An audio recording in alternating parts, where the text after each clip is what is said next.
It's a great pleasure to see so many familiar faces, especially our fellow trustee, Hans and Mimi, and our friends from Taiwan representatives, and so many friends to support this evening's lecture.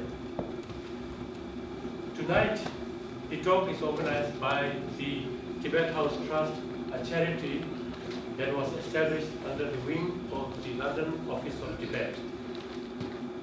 Tibet House Trust was established in May 1994 with His Holiness the Dalai Lama as its patron. This talk is one of the first in a series of such events and talks to mark the celebration of the 25th anniversary of Tibet House Trust. The Trust has been very active and working very hard in providing educational support, primary health care, sustainable and livelihood community development for the Tibetans in India and Nepal. We have a Jubilee celebratory brochure like this one. We will find sometime somewhere in the hall today, and we very much appreciate any help that you can provide to us. Keeping in line with the objectives of the Trust for the preservation and promotion of Tibetan culture, Tibetan language, and promotion of Buddhist philosophy, we have invited and very absolutely thrilled and honored to have Venerable Geshe Lhakdor, a very prominent speaker for today's talk. The trustees of the Tibet House Trust are also very conscious of the fact that His Holiness the Dalai Lama is unable to do as many overseas teaching tours as he used to do, and it has become all the more important for the Trust to initiate such valuable talks so that we can, in a very small way, contribute to fulfill the wishes and commitments of His Holiness the Dalai Lama.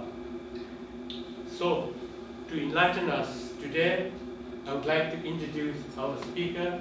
As you all know, you have seen a video where he works, but let me say, maybe, I hope Geshe Lhakdor don't mind, we were in the same school.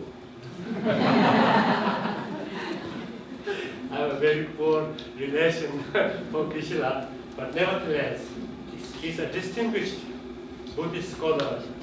Geshe's degree is the ultimate, highest qualification in Tibetan monastic studies. He has been the English translator for His Holiness, as you have seen, Director of Tibetan Works and Archives in Dharamsala. He is also the Director of Central Archives of His Holiness the Dalai Lama and a member of the Advisory Board of the Institute of Tibetan Classics in Canada. He also heads the Science Education Project for monks, Masters of Philosophy from the Delhi University, Honorary Professor at the University of Columbia, Honorary Professor of Psychology from the Delhi University. So without me saying too much, we will ask Geshe Lhakdor to have the honor to us. Thank you very much.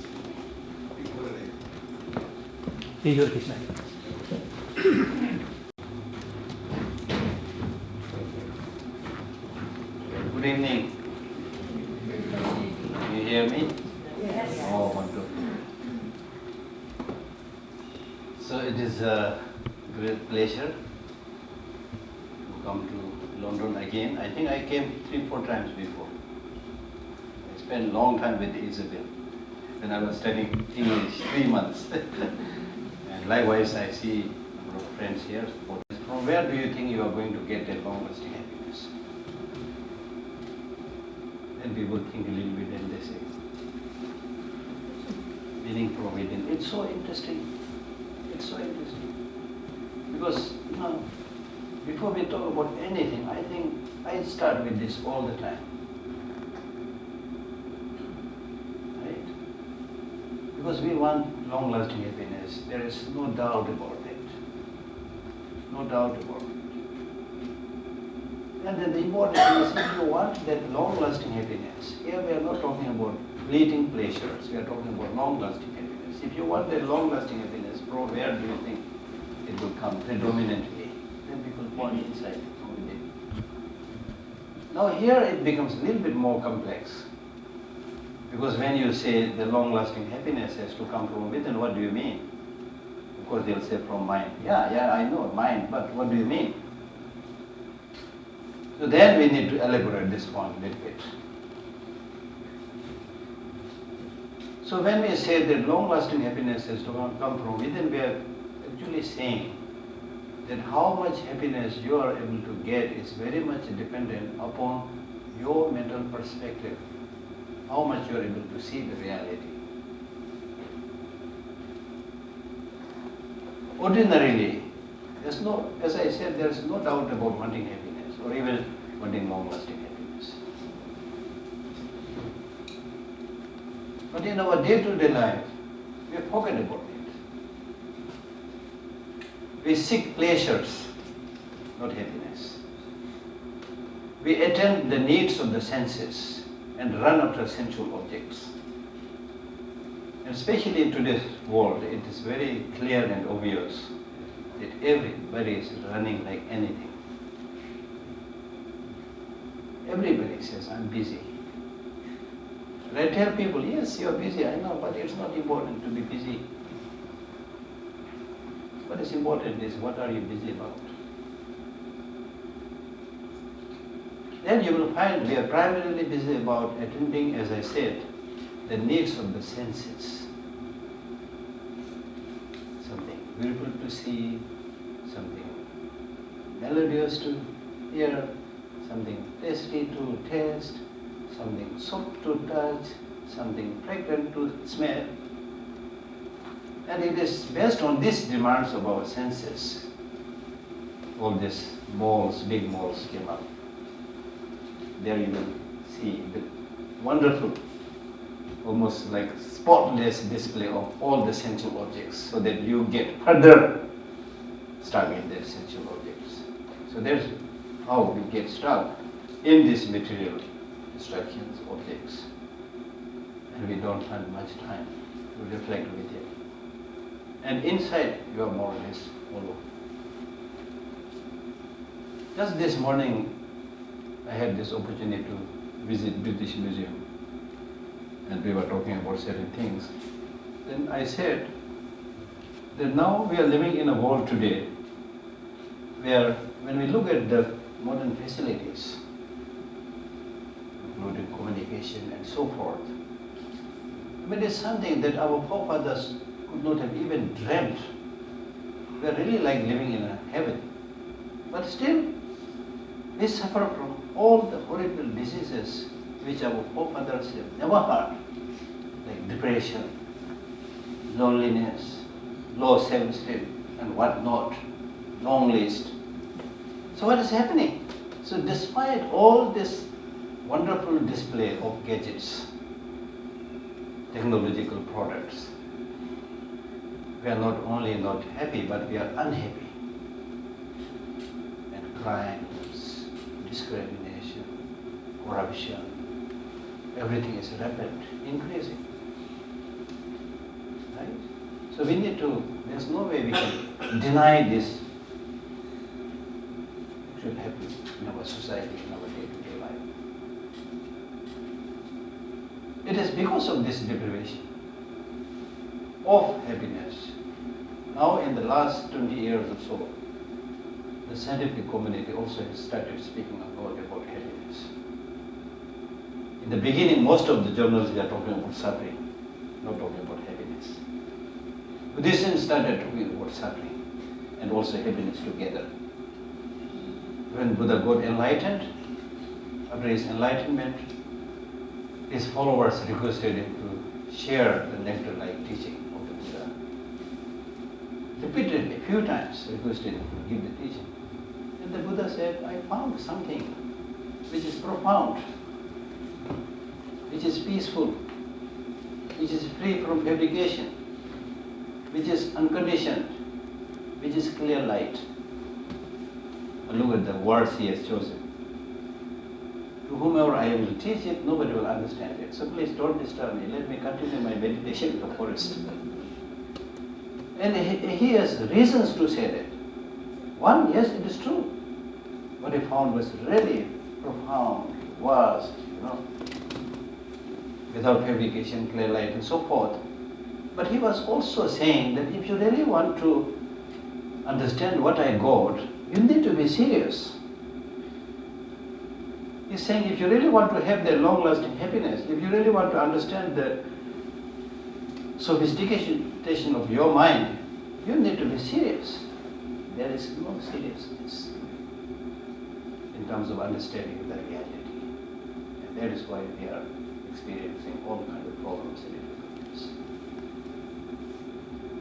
So finally when Buddha accepted to give the teaching, he told this famous Four Noble Truth, which is basically saying that we all want happiness, happiness has its cause. We do not want suffering, suffering has its cause. That is Four Noble Truth. So what he was saying was people are suffering even at that time and of course right now also. Right? People want happiness also, but they are not getting much of it. So he was saying that he was trying to find out whether sufferings and happiness is a causes or not. Then he said, if happiness is a causes, then instead of just asking for happiness, you should cultivate the causes and you will be happy. And if you don't want suffering, find out the causes and remove the suffering. There will be at least less suffering. That is very simple. Of course, we can make it very profound and go deeper. It will take like many days or months to elaborate on that. But simply said, that was the message he was saying. Cause and condition. So when we talk about the causes of suffering, it did not point to some external agent or forces or events which are the causes of suffering. And when he spoke about happiness also, he did not point towards some external situations and events as the cause of happiness. But he simply said insight. The causes of suffering, causes of turmoil, causes of problems are your negative emotions. Your negative emotions. And the causes of your happiness is your internal qualities like compassion, patience, wisdom and so forth. So that is what we need to understand today. If you want long-lasting happiness, that is what we need to understand. So in order to really encourage you to go towards that, you need to first of all get grounded by understanding the fact that you are born wanting happiness. You are born not wanting suffering. And I always elaborate this point by saying, what is the first thing that the child does after birth? Smiling, laughing, or crying? Doesn't matter you're an American child, or a child from a very poor village, whatever. First thing, we are all same. The first thing that the child does is cry. And what do you think the child is asking by crying? That is his only language at that time, right? So the child is, I'm 100% sure, by crying the child is not asking for a lengthy discourse of religion. Or for that matter, any other religion. The child is asking for happiness. In other words, the child is asking for love, affection from somebody. And the love that the child is asking is also not the love that we normally develop as we grow up, like the boyfriend, girlfriend love or things like that, you see. When you grow up, the love is a little bit like business love. Little bit like business. I'm not saying that everybody is like that, but generally, I love you so long as you love me. Whether it's your relation with your parents or whoever, the moment you're not happy with that person, including your parents, say, you are wrong, my dear father, you are wrong, my dear mother, I am right. So you're ready to abandon when your kind parents think. So that's business love. But after the birth, by crying, the child is asking not only ordinary love, The child is asking for unconditional love. That is what is missing today. Unconditional love towards each other. At least some kind of unconditional love towards others. Now how can we do that? Is it possible to do that? Because that is the source of happiness. Having that unconditional love, unconditional compassion, unconditional altruism. These are the sources for long-lasting happiness. How are you going to develop that? Is it possible to develop that? In Buddhist teachings say, yes, it is possible. Because just as you have love towards yourself, just as you take care of yourself, as far as the question of taking care of yourself, you try your best. I'm not saying you're good. Here also we are not very good, But at least we are trying. You feed yourself, give yourself breakfast, give yourself lunch, give yourself dinner, wash yourself, clean yourself, make sure your clothes is okay, make sure your hair is okay, right? You really try your best to take care of yourself.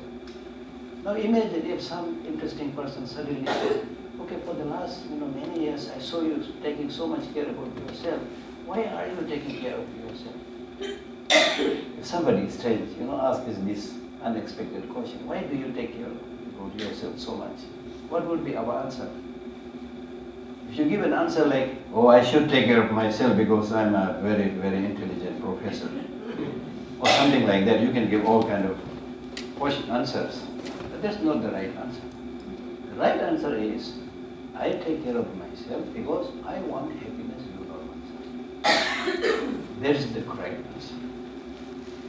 So the Buddhist teaching says, okay, if that is the case, then other people also want happiness, they do not want suffering, so you should also take care of them. Then we try to be intelligent, clever, they say, yeah, that's right, but who am I to take care of them? They will take care of themselves, I will take care of myself. We think we are quite clever, right? And in that case, the Buddhist master says, okay, in that case, the hand should not go down to the leg if it is hard to help the leg, because leg is leg, hand is hand. The leg should take care of itself, hand should take care of itself. They should not help each other. Then of course, again, you try to be clever, but no. In this case, the hand has to go down to help the leg because they are connected. Then the Buddhist teachers say, hey, you are. Others also just parts of your body. And we can see that very clearly today, how closely connected with each other. So your happiness, your long-lasting happiness, if you want that, you must take care of others as much as possible. As much as possible. And this reminds me of a quotation, a teaching from Nagarjuna, very famous philosopher, who said, if you really want to get settled in life, or get established in life, you should make effort in helping others. But I was struck when I read these words. If you really want to get settled, established, we are not settled, okay? Don't say that you are settled because you have a house and a car outside, no. Still you are running, you are not settled. Right? So if you want to get settled, he says, you should make effort in helping others. And if you don't do this work of helping others, whatever activities you do, you are not going to reach anywhere, reach very far. Absolutely true. So when we talk about helping others as the main cause for happiness, oneself. It's not when we are asked to help others, we are not saying, sacrifice your happiness or well-being. In fact, helping others is helping yourself. So some of the Buddhist teachers, they say, your purpose is purpose of others. Others' purpose is your purpose. And His Holiness the Dalai Lama says, if you want to be selfish, if you want to be selfish, be wisely selfish. Because the ordinary way of being selfish is, you think just about yourself, completely forget about the well-being of others. The wise way of being selfish is taking care of others. So in the long run, that is the source of happiness. So, I'm not going to take much of your time because many of the things that I'm saying, I know you already know. So it's always, whenever I give talk, I find it a little bit embarrassing. Because I always think, oh, this is like preaching the converts, especially people like you already know. Then just like me, you also probably, it is true to say that in many cases, we may know, but we are unable to practice it. In Buddhism, we say ignorance is the cause of suffering, but I add another phrase saying that, no, it is not just ignorance, but it's inaction, which is the cause of suffering. So it is good to come together and talk again and again, to refresh yourself so that next time you're ready to take some steps to act. It's very, very important. It's not enough. Like in the Buddhist process of practice, Buddhist process of study, we have this threefold process of study: hearing, thinking, meditation. Threefold. And people ask, why do you need all these three processes? Then it is explained in the Buddhist text by giving an example by saying that if somebody is thirsty, looking for water and has no idea where water is available, then he has to hear from somebody that water is available at such and such place. So that hearing is very important. But that doesn't mean just having heard where water is available, your thirst is gone, right? So the next second step is, you need to, if that person says water is available 2 kilometers from here, you need to walk 2 kilometers. If you are car, maybe quicker, 2 kilometers. So just like walking 2 kilometers, you need to, after having heard from somebody the teaching or having read the book, then you need to contemplate, reflect whether it really makes sense or not. That using one's own common sense and finding the truth, not just listening from somebody. Listening is important. But what is even more important is using your personal scrutiny, analysis. It's extremely, extremely important. And it is through this analysis and contemplation that you are able to develop the conviction. Yes, what the teacher said is right. Yes, what I read in the book seems to be right. This is very important. Even at the time of the Buddha, one day some villagers came to see the Buddha. And the villagers said, we have a problem. The Buddha said, what's the problem? He said, problem is, in our village, many teachers come. One teacher comes, he gives the teaching and says, this is the best path, best teaching, this is the shortcut to enlightenment, whatever. Then after a while, another teacher comes, gives a slightly different teaching, but he says the same thing. This is the best teaching, this is the shortcut to enlightenment. So many teachers come and give different versions of teaching and say, this is the best. So they are confused. What should we do?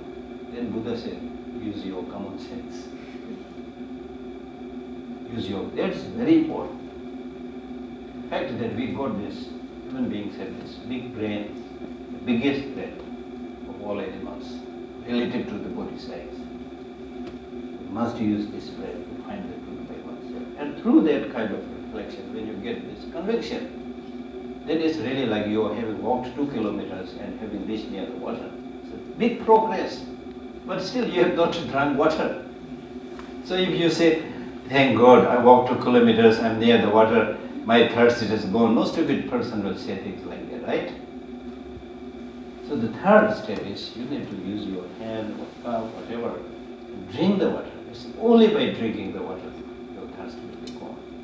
So similarly, having developed that conviction through reflection is a big progress, but after that you need to meditate. And what do you mean by meditation? There's a lot of confusion about meditation. Meditation is very romantic these days. Everywhere people talk about meditation, mindfulness. It hits the headlines of Newsweek, New York Times, and 5-star hotels have, arranged doing the meditation, which is very good, which is helping. And in that meditation course, they'll tell you watch your breath and things like that. But you cannot just watch your breath and finish and die. That's not the ultimate purpose of meditation. So what do you mean by meditation? So the word meditation basically means making your mind habituated with the positive ways of life, habituated with positive qualities. This reminds me of teaching by the famous Buddhist master Ocotber. When he explains meditation, he says, you are controlled by your mind. It's not a big problem, right? But your mind is predominantly controlled by negative emotions. That's why you are suffering. That's the problem. Therefore, now when we talk about lessening suffering and actualizing more reliable, long-lasting happiness, what we need to do is make your mind habituated with these positive emotions. You know, in our daily life's experience, we know the more you walk, you become a great walker. The more you run, you become a great runner. So similarly, habit formation in positive practice is very important. So meditation means making your mind habituated with the positive emotions. So now in order to get, if we really want that long-lasting happiness, what we need to do is, we need to change our habit. Right now we are more habituated with the negative emotions. Anger, everybody knows what is anger. Jealousy, everybody knows jealousy. But with the positive emotions, you are a little bit hazy, not so clear. Right? When we talk about water, very clear, because our meditation about water is very strong. When we talk about compassion, we're a little bit confused. What is this? Is this the name of a bird or something like that? Right? So therefore, it's really like, so now when we talk about getting happiness or doing positive practice, what we are really saying, and this I think is really the core of this practice, and thereby you don't have to become Buddhist to do that. You know, the core practice in our human life, to get the long-lasting happiness, as I said, is to be found within. Meaning that inside there is a struggle going on between the positive emotions and negative emotions. There is a war going on with the positive emotions and negative emotions. There is an election going on between the positive emotions and negative emotions. Right? So therefore, now you need to make sure, you need to understand that there is an election going on, and I must vote for the positive emotions. I must enthrone the positive emotions, dethrone the negative emotions. Why should I dethrone the negative emotions? I should dethrone the negative emotions because I have been following their dictates for so many years. I have been constantly getting angry, unhappy, depressed, jealous, and things like that. I've been doing all these negative emotions based on the dictates of the stupid ignorance. And where am I today? Where is the world today? So now based on my own experience, I know anger, you are not good. You know, once in my office, a Western nun came and she said, Geshe Lhakdor, can you teach me meditation? I said, you want meditation? Then go out, don't stay with me, go out, and this whole morning you imagine you are not a human being, you are a cow or you are a dog, something like that. She was being puzzled with me. And I said, why am I saying this?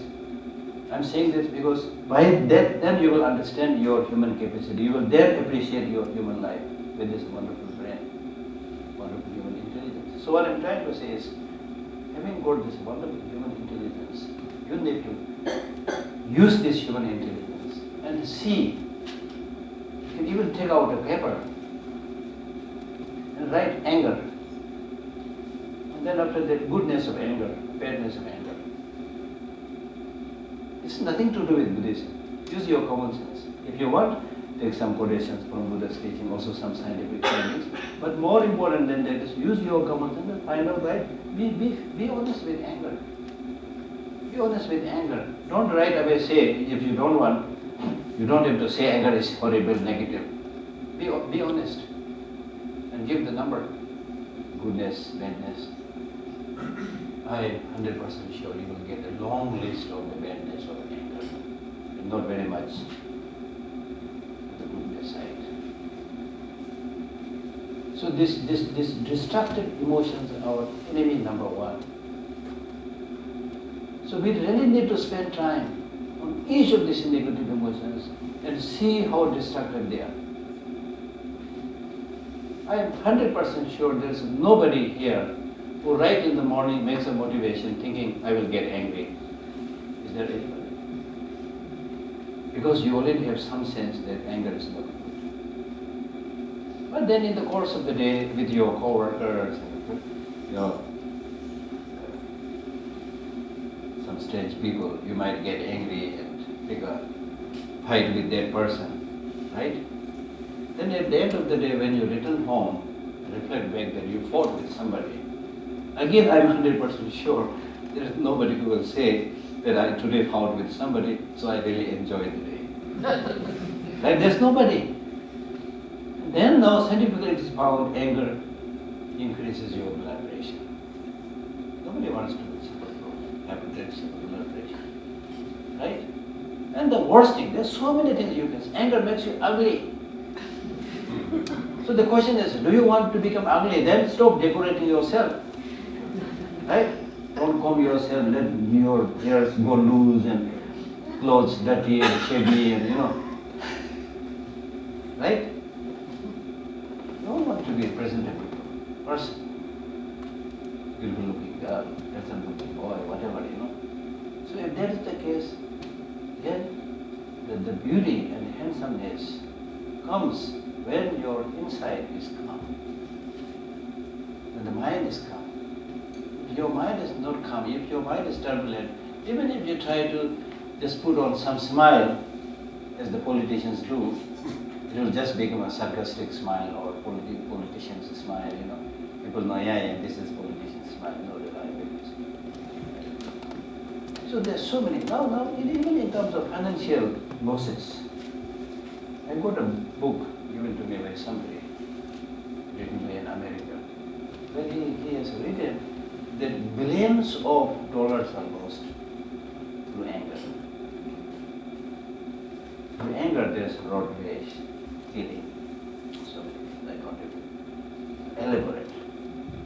So this, I'm not just talking about anger. Similarly jealousy, similarly attachment. All these fightings that we see in the world today are primarily because of either anger or attachment. Attachment, when you develop anger and attachment, you immediately get biased, and then you start talking, oh Americans, oh Tibetans, oh man, oh women, oh black, white. You start discriminating. Because all these negative emotions are narrow-minded. It's so interesting to find scientifically, even in the Buddhist teaching, it's clearly said, all these negative emotions don't have solid foundation. They are not based on reality. So they are narrow-minded. The focus is very, very narrow. For example, when you get angry, for example, you say, he is the troublemaker. He is the troublemaker. He alone is the troublemaker. If I eliminate him, everything will be fine. See?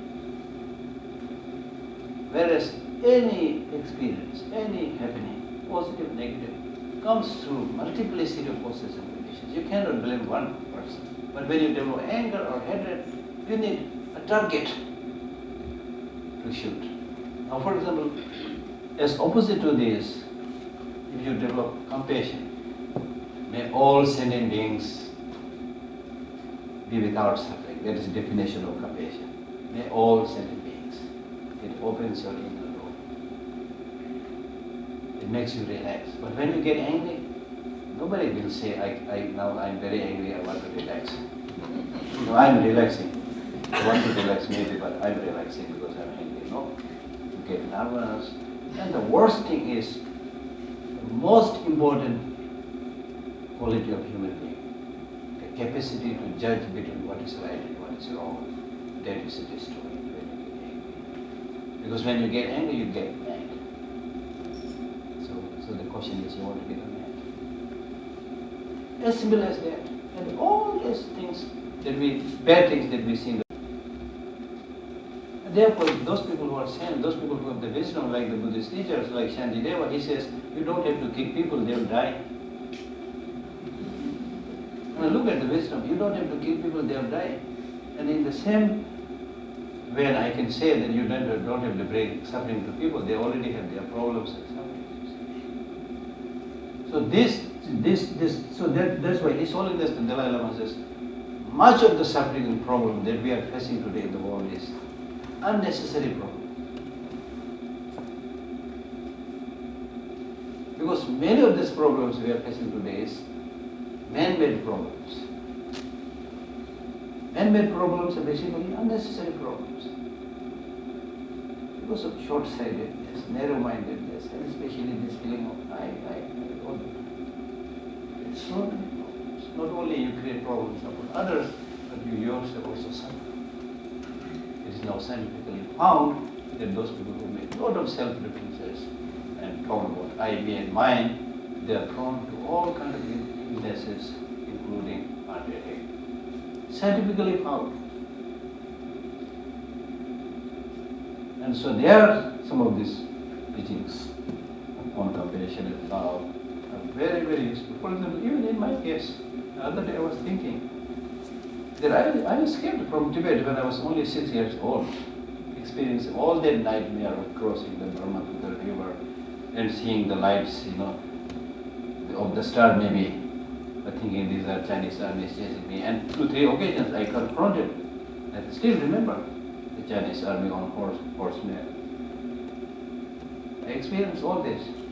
But today I reflect back, how did I manage to maintain my sanity?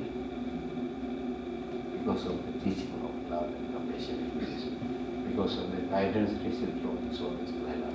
Because of the love and affection received from my parents, friends, and so forth. Right? And even if you look at, as His Holiness says, even if you look at your body, biologically, this body, love is very, very useful for the body. Not hatred, not anger, not jealousy.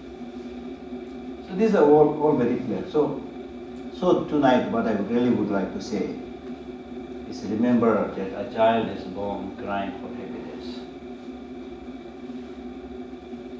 crying for unconditional love. And that is what we need in culture as we grow up. Because as we grow up and get all these kind of different types of so-called education, we are taken further away from our fundamental nature.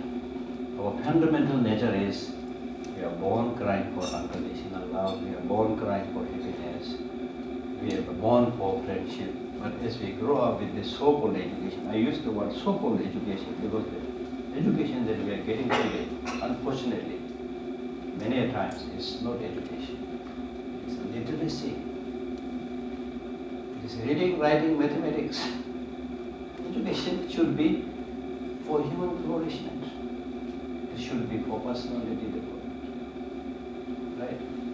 You should get such an education so that you are not always, but most of the time happy. You are happy even at the time when you have problems or sufferings.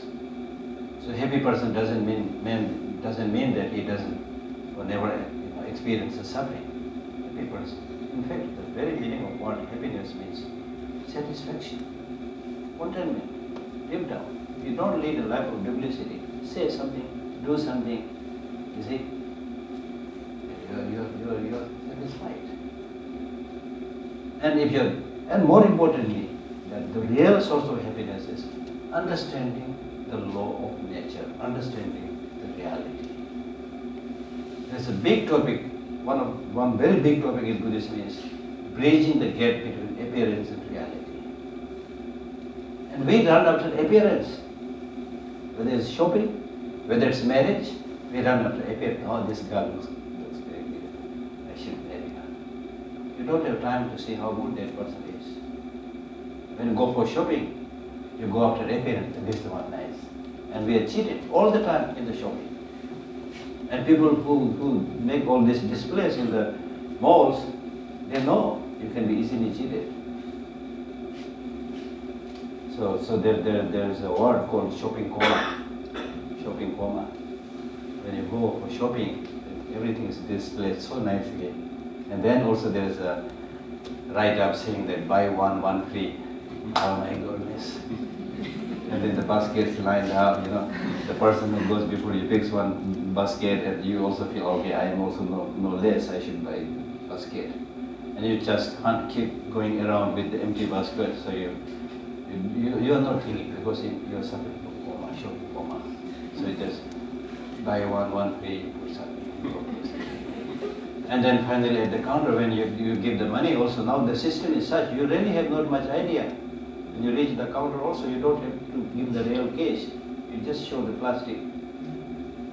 And how much money is taken, you are not so sure. So like a zombie, move around, you do all these things and finally go to your parking lot and put things there and finally reach home and unpack things. You are surprised. Oh my God, why the hell I got this?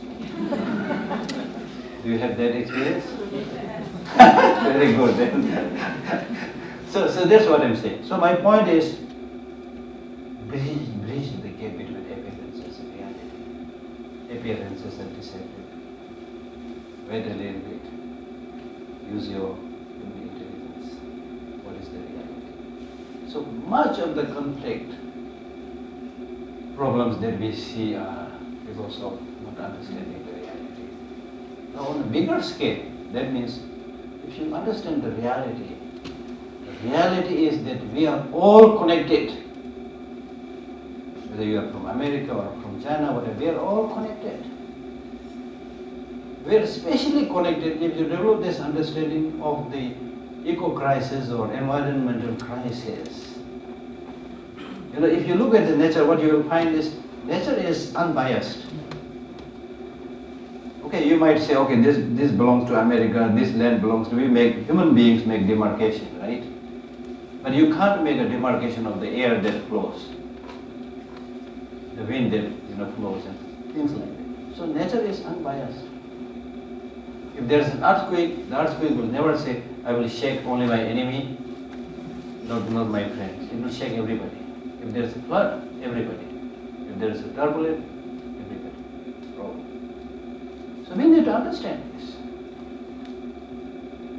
So we are living in a time, in a world, we are almost like sing and swim together situation. Right? So closely interconnected.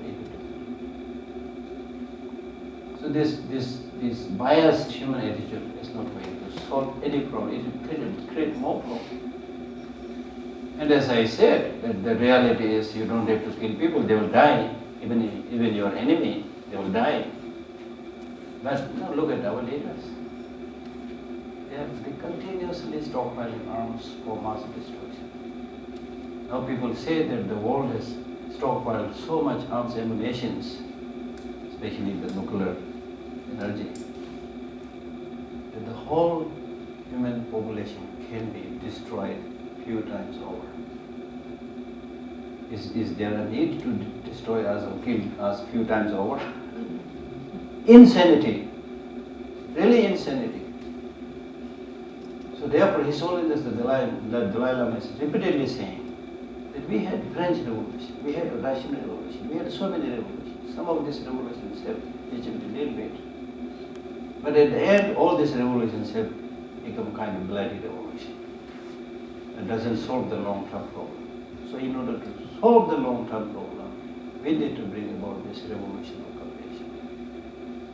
With the understanding, with the knowledge of the reality, that this fellow sitting next to me, I'm meeting her for the first time, I'm meeting him for the first time, but I'm 100% sure that he's exactly like me, wanting happiness, not wanting suffering. And I'm 100% sure this man is also not going to live very long, I'm also not going to live long. So if you develop that kind of understanding, naturally your love and compassion will come. It's not a question of how much, closely that person is related to you, how many gifts that person has brought to you. It's not the question. Let me give you this example that I once read in a book, Mind Training, where it gives this wonderful example by saying, if there are 3 criminals caught and will be executed tonight at 10 p.m., 3 criminals. So they have only a few hours to live together. So during these few hours, how should they live? These 3 people. Is it a good thing that they try to engage in corruption? or try to exploit each other. Does that make sense? Not only it doesn't make sense, but we will be shocked. These three people who had only a few hours to live, they are mean, destructive towards each other. Some of you might cry. How come these people are able to do this when they have only a few hours to live?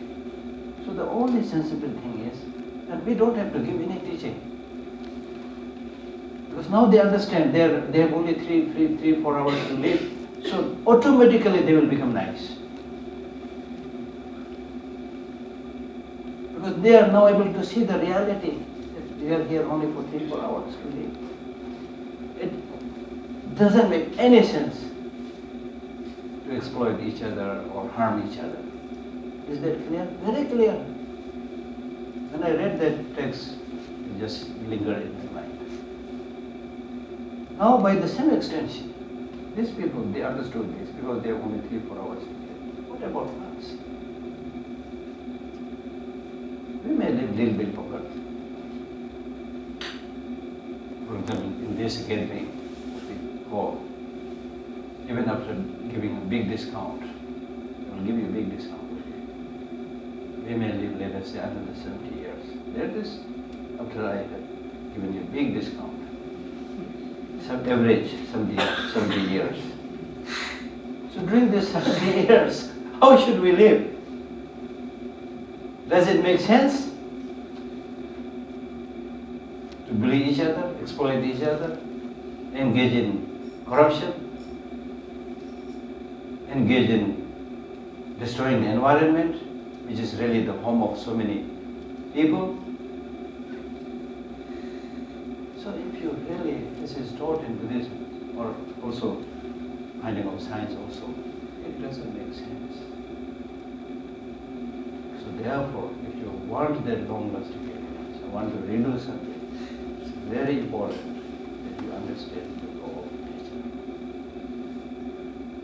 In all its various forms. So I'm slowly closing now. I don't want to bore you. But at the end, I want to say that so far, because of our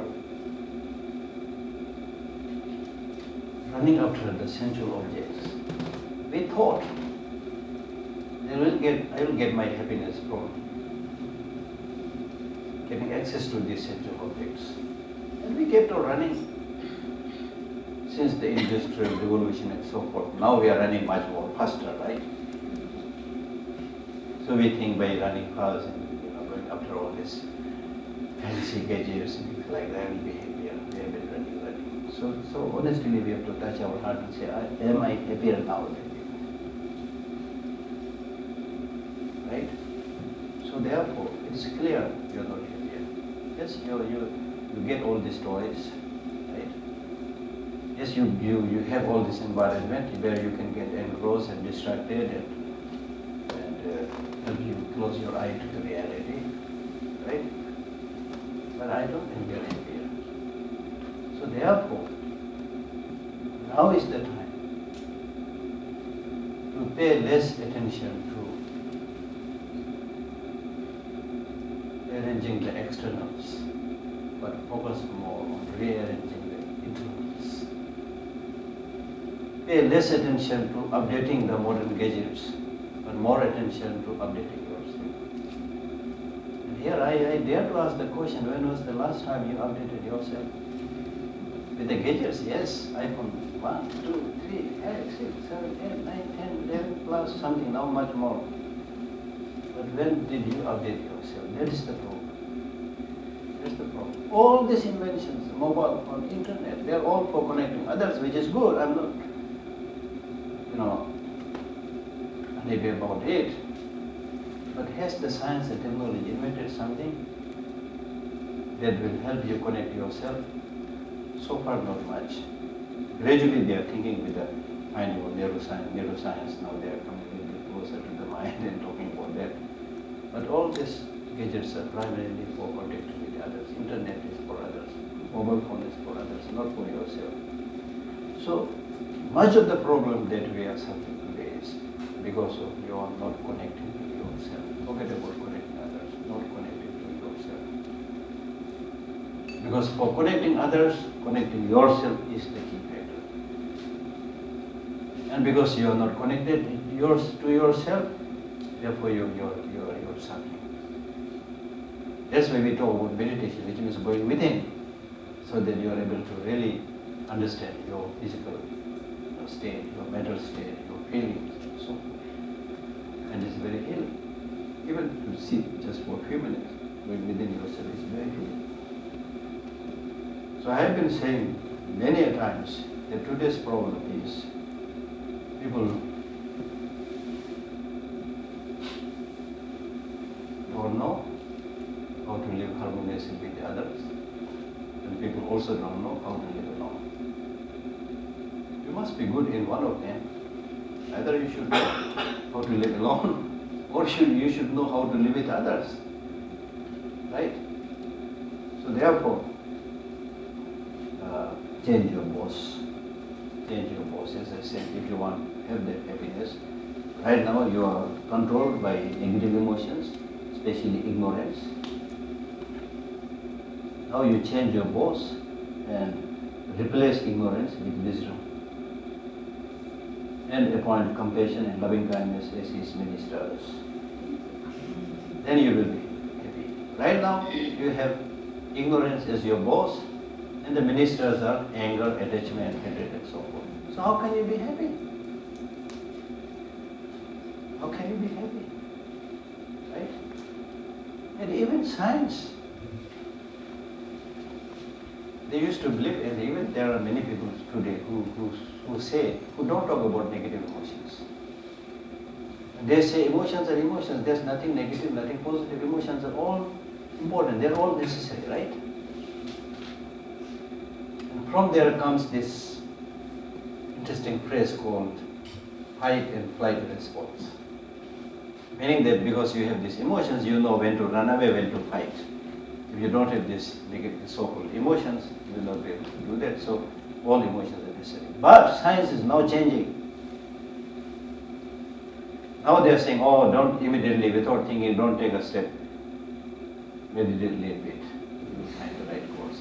Not just the fight and flight response, but think a little bit. They have started saying this. Right? So therefore I will conclude by citing a quotation from our Buddhist teacher, who says, there is nobody who will catch hold of your hand and throw you into heaven. Likewise, there is nobody who will catch hold of your leg and drag you into hell. Your happiness and your suffering is in your hand. Do not cheat yourself. Situations may not always be to your liking. For example, the London weather. If you don't like London weather, what should you do? If you start complaining and cursing the London weather, oh, this rain, this cold and things like that, get upset and angry, the weather will never say, sorry madam, I will stop. Right? So that's why I am saying you need to understand the reality. When you are born, you were never consulted on which date you want to, take birth, whether you want to become a man or woman, boy or girl. Never consulted. When you die also, they will never consult you. Of course, in between, we make a lot of fuss by saying, oh, even to see a person, you make an appointment and things like that.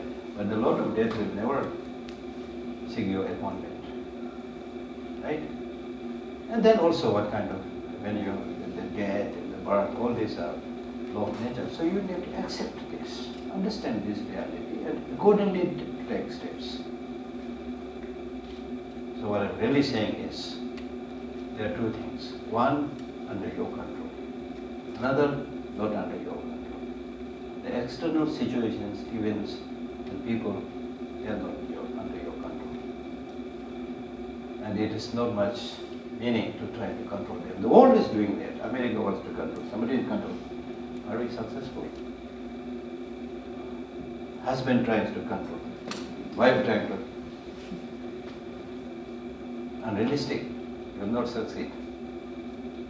Instead of trying to control, you accept the reality. Yes, this person, my husband, my wife, has his own life, her own life. I respect her. I live in harmony with her. This tree, beautiful tree, is not born for me. This tree with flowers is not born to please me. It has its own life. But its life is giving happiness to many people, so I respect. Live in harmony. And there may be many situations which is not to your taste, which is troublesome. But you can't change that. That's law of nature.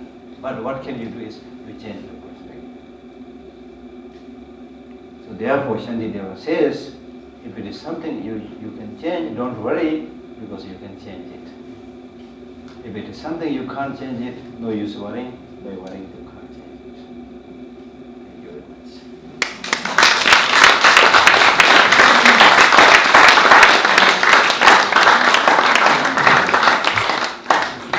Yes, please.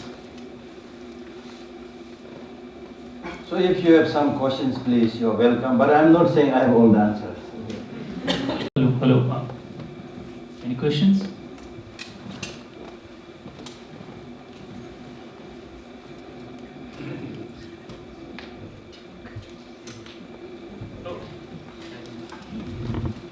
Thank you so much for that wonderful talk. I was wondering about, you were talking about positive and negative emotions. Can anger be a positive emotion if harnessed correctly, for example, for the pursuit of social justice, for example? Yeah, in Buddhism, it is clearly said that it can be harnessed with a positive motivation. But more important thing is to be strong, because to fight against injustice, you want to be strong. That's why you are asking for using the anger. But the important thing here to understand is, in order to be strong, you don't have to rely on anger. In fact, you will be stronger without anger. Because the to be compassionate and to be angry is a very complicated situation, you see. And I've asked this, many people have asked this question to me in schools when we discuss about whether the kids, naughty kids should be punished or not. And then of course the teachers say, yeah, with compassion we have to beat them. But no, sorry. If you are compassionate, you will not beat them. If you have real love, you will not beat them. And you really get angry. When you get angry, as I said, you get mad. And you are not going to say things that you want to say. You are not going to do things that you want to do. So it's important. That's why it's very, very important to understand these practices like non-violence and compassion as a sign of strength, not sign of weakness. It's very important, because many people, especially when the Tibetans now practice non-violence and compassion, some people they think, what else the Tibetans can do? Meaning that these are like almost signs of weakness, people who are helpless. No. It is the other way around. If you resort to anger, if you resort to violence, if you use guns and weapons, you really don't need any strength. The machine will do the job. The machine will do the killing. But it's when you really, honestly, faithfully develop loving kindness and compassion, without arms, as the Buddha did, as Mahatma Gandhi did. That is the way to change the heart of others. It's not easy, of course, but that's really the way to change the heart of others. Not methods. Because people like who shout, who get angry, are mostly those whose reasons have run out. Even when there is a fighting between husband and wife, when the wife or husband, whoever the reason runs out first, they will get shout, you see. If you release reasons, a lot of reasons, then you don't have to shout. You just listen, I'll explain to you. Yeah. Thank you very much. I just wondered if you could say something about how we change our relationship to all of our emotions, really. But obviously, we're talking about negative emotion, but how do we actually work on changing that? Very true, very true. As I said, the most effective way is critically analyzing the advantages and disadvantages of each of these emotions. It's really like, I tell people, it's like really making friendship with somebody. The more you spend time with somebody, the more you see the goodness of that person, you come closer to that person, you become very close friend.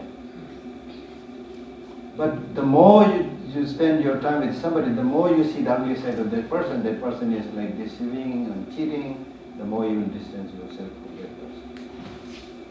So therefore, it's really a question of making friendship with the positive emotions by seeing their benefits, right? And then distancing yourself from the negative emotions. As I cited some disadvantages of anger, so like that, see the destructiveness, the disadvantages of negative emotions. The more you see it, the more you will distance yourself from those negative emotions. And then, believe me, there's no push button in life. It takes time. For forming habit, we call it die-hard habit. You see, we have a die-hard habit, chain-like habit, which is very difficult to undo. But that doesn't mean you can't do it. Definitely you can do it. I have seen many people who used to be very hot-tempered, very angry, but then after some years they're completely a different person. It's only really seeing the advantages and disadvantages that you can change. But in my own case, I'll give you some, I'm just not just talking, I have some small experience also. Not through rigorous practice, but through usual human experiences. In my office, sometimes people, without any reason, they just come very angry. Very angry. They may have their own reasons, but I don't know the reason they come in, very angry. Now there are only two choices left. One, I should also get angry. Who the hell you are just coming into my office like that, getting angry. I can also clear out. Another way is, maybe there's some reason. Maybe there's some reason. Then you say, try to smile. Even if it is forced to smile, it's okay for the time being. You smile. What can I do for you? Or you can avoid that thing. You just say, I'll see you later. Very sorry. Okay, right now, very busy. And then believe me, I did this. This very angry person then goes out, never comes back. Because there's nobody who remains angry 24 hours. He goes out, whatever may be the situation, he was very angry, come in, then he goes out, in this situation, his anger goes out and he feels, he realizes his mistake, never comes out. It's like, so it's like fire cannot be extinguished by putting more fuel, but it can be doused by putting water. Like it is possible. It is possible.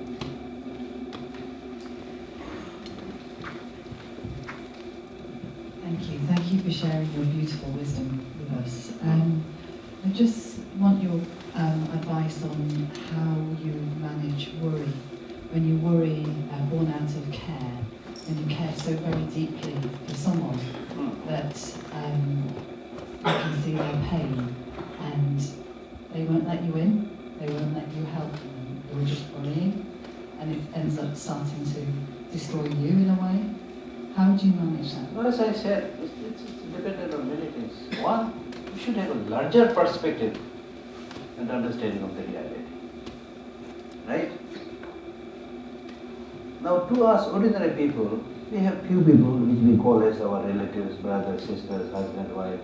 We tie our head with them. Right? And then we worry about what is happening with them, things like that. And I met one lady in New Delhi when I was giving some teaching. She said, I worry, Geshe Lhakdor, I worry a lot about my son. And I said, how old is your son? She said, 40 years old. There are mothers like that, That person is 40 years old, still she is worried, thinking, what kind of breakfast he is having, whether he is taking lunch or not, and things like that. You see? So in these cases, what you really need to understand is see the larger perspective. Don't just get bogged down with your near and dear ones alone. And more importantly, if it is something that you can do as I already cited.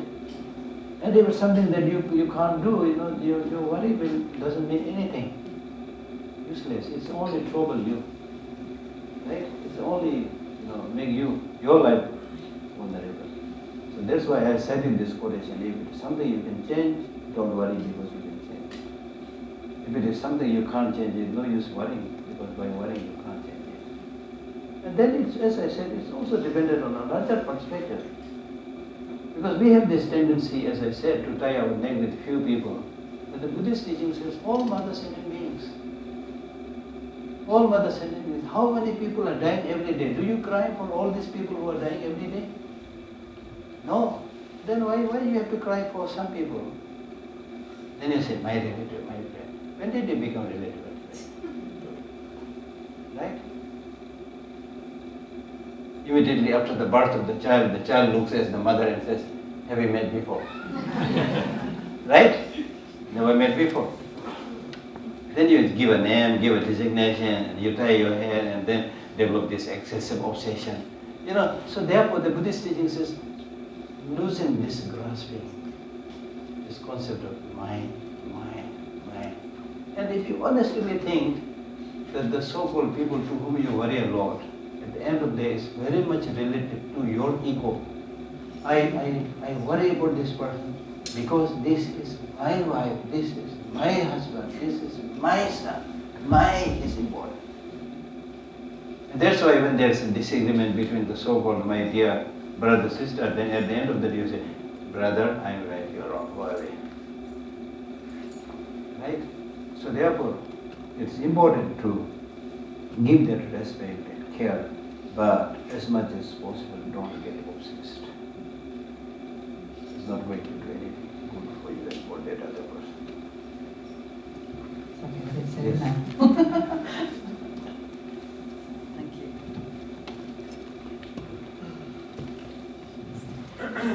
Hello, my name is Chen Xiangyun from Taiwan. Thank you for your talk. It's really enriched my personal goodness in me. However, that I find out that finding happiness in difficult time, you can do it internally. What about you can do it externally? Take, for example, I'm not angry, but there's a bullying situation on me. It makes me angry. So probably at that time, I have to find it externally to make the situation unjust to become just. In that way, I can also find happiness. Am I right? Yes. Also, could you make a comment? You're very right, but more or less I've answered your question, very related to her question also. Because if there is an injustice done to you by somebody externally, you need to resolve that, you need to challenge that. For challenging that, for resolving that, you don't have to get angry. But you can take a very strong external measure, going to the court or whatever. There's much better chance of your winning if your mind is calm and say the right thing and don't say the unnecessary thing. But when you get angry, imagine two angry men meeting towards each other. They'll say all the 100,000 nasty things without any reason, Become mad. So therefore, we need to develop this understanding that you can be much more stronger than when you're angry to solve those problems. I mean, it's not easy, of course. First thing that comes is anger. Yes, I understand that. But you can change. You can change. Because the greatest quality of the mind is you can change.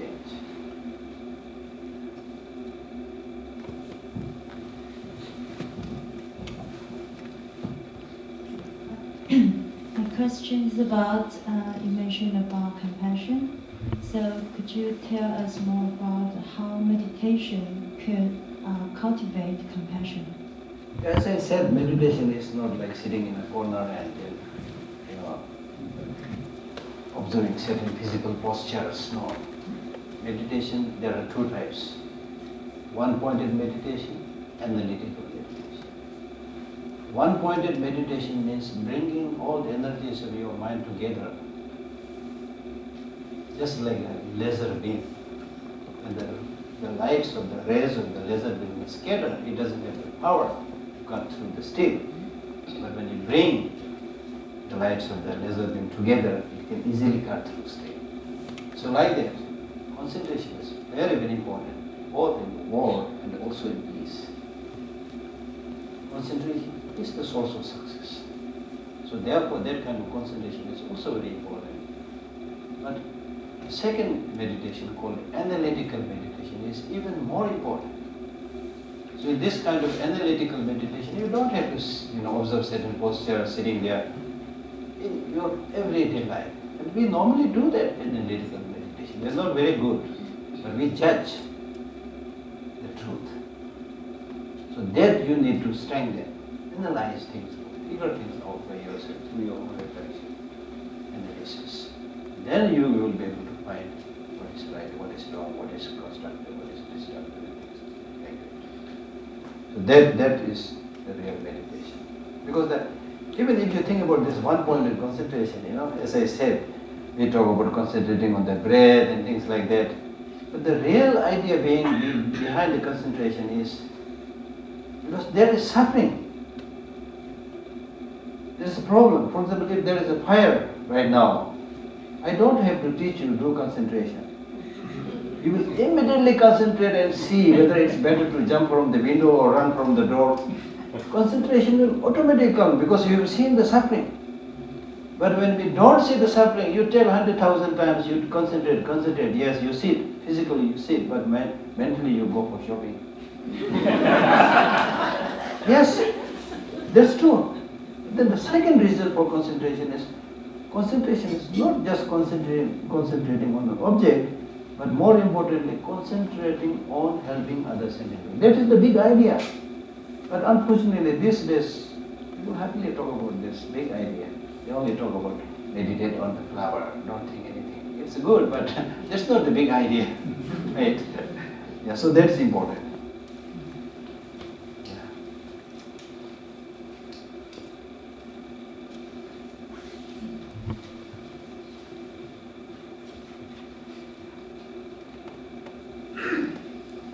We still have time for some more questions, so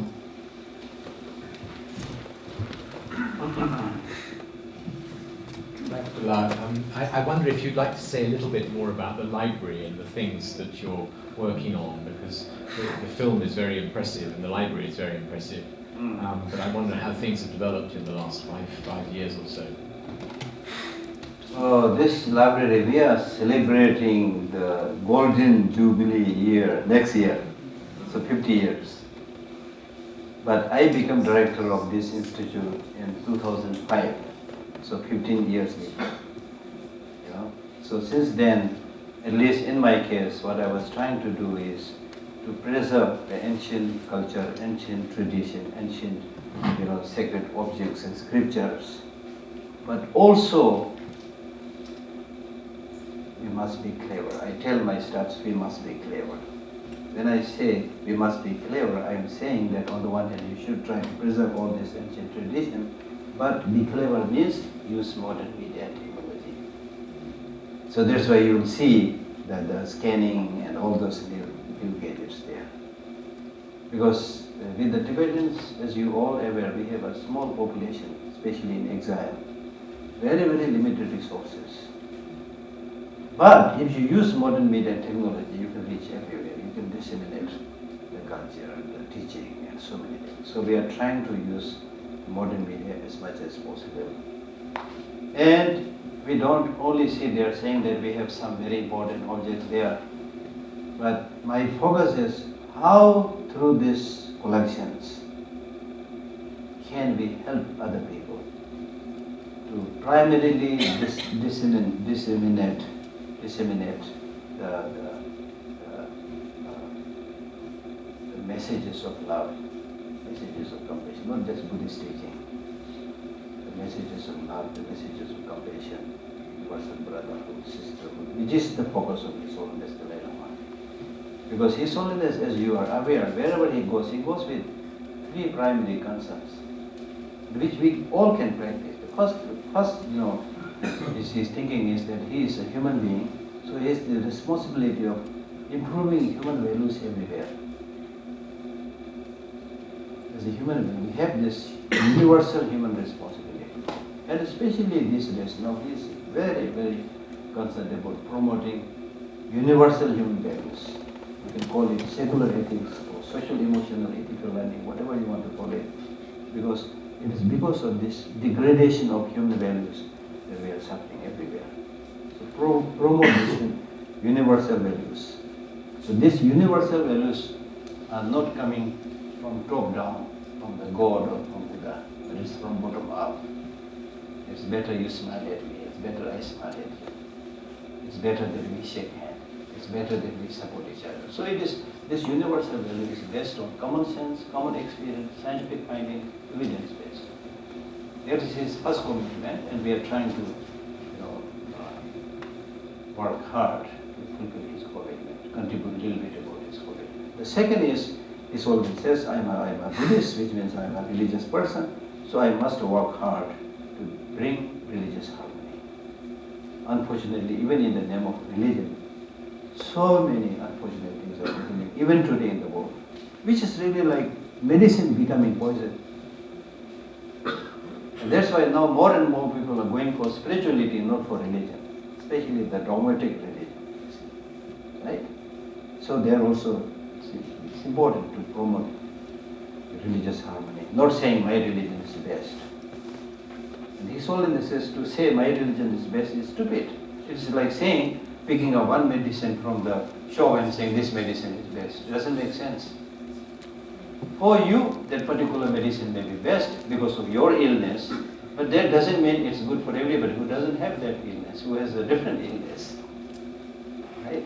So, religious pluralism must be promoted. Third, if you are American, of course you work for America. If you are Tibetan, work for Tibetan. So His Holiness is Tibetan. He said, to work for the Tibetans.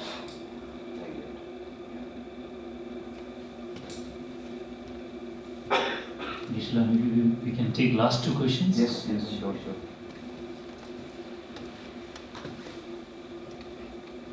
Endorse my deepest gratitude for the introduction to Buddhism this evening, and I would like to know how can I continue to follow these wonderful principles.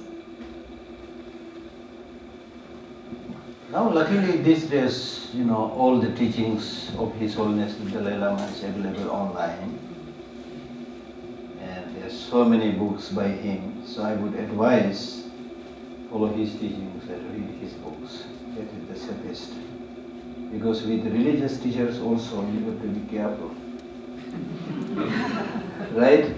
Just as we have, we talk about dirty politics. Politics itself is not necessarily dirty, but because of the politicians it becomes dirty politics. Similarly with the religion also, religion itself not necessarily dirty, but because of so-called religious practitioners, religion also becomes dirty. So I would not ask you follow me, okay? I'll tell you to follow His Holiness the Dalai Lama. That's the best.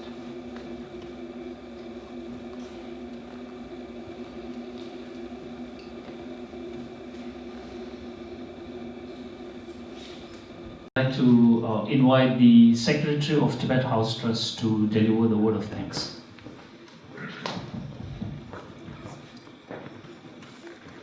Tilak, and good evening to everyone. On behalf of trustees of Tibet House Trust and also on behalf of everyone gathered here, I would like to thank Geshe